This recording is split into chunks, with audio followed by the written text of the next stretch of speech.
you know what those moments are like, those moments of flow, those moments of expansion where you transcend your everyday limitations and find a heightened sense of freedom, open awareness, resilience, courage, compassion, a deep curiosity about what it is to be human and what possibilities may so far have not been in your awareness, but now potentially can be. Hi, I'm Julian Walker, and I teach flow state yoga right here in Santa Monica. If you're seeing this, we're probably in your neighborhood. I work out of a studio called Santa Monica Yoga, and I've been there for about 25 years. If you're looking for a sense of sanctuary, the feeling of really crossing the threshold into sacred space, but not in some pretentious way, in a way where you're gathering with a community of really authentic yogis interested in turning inward and in accessing these states of being by utilizing the best of ancient and modern, Eastern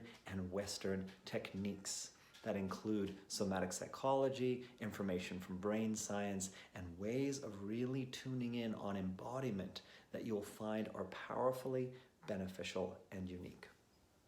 The music of the inner life, says the mystic poet Kabir, he's from India in the 14th century, the music of the inner life is always playing whether you're listening or not. But when we finally hear that melody, it tells us the truth. Listen, I'm much more interested in you finding stress relief than I am in how flexible you are. I'm much more interested in you feeling at home in your body, comfortable in your own skin, able to move through the world with a sense of confidence and aliveness, resilience, compassion, and curiosity than I am in what kind of yoga outfit you're wearing. I'm much more interested in creating a space where people feel they can really open up and do meaningful, authentic, unglamorous, but beautiful inner work together than I am in how impressive your acrobatic yoga postures may or may not look.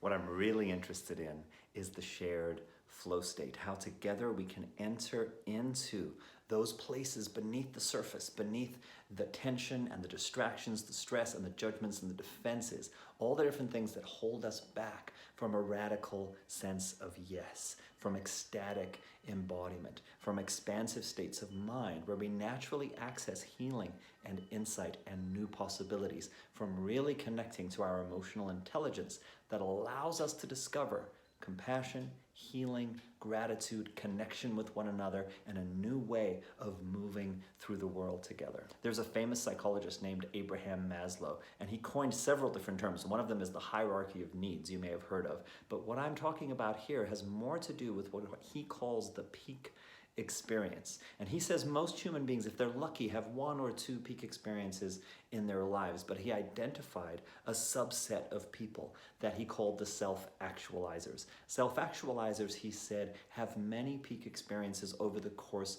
of their lives. And in fact, perhaps you relate to this, I certainly do. The self-actualizer is someone who navigates their life journey by the North Star of their peak experiences. What does that mean? Those moments where we feel liberated, alive, connected, free, in touch with what we've been longing for. Those moments start to become what we base our life decisions are. And in fact, we keep seeking out moments like that that indicate that we're on the right path, that help us to keep moving forward with greater wholeness, with greater aliveness, with more self-awareness and love. I'm a huge fan of the world mythology scholar Joseph Campbell. Perhaps you've heard of him. He would travel all around the world teaching on the relationships between different types of mythology from around the world and what their common themes were. And so, of course, everywhere he went, there was always someone who said, Joe, with a nod and a wink, you're the wise guy.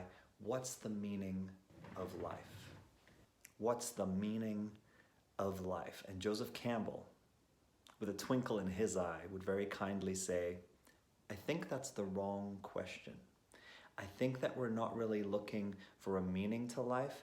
I think that what we're seeking is an experience of being more fully alive. And the mythic symbol is a signpost that points in the direction of that experience of being more fully alive.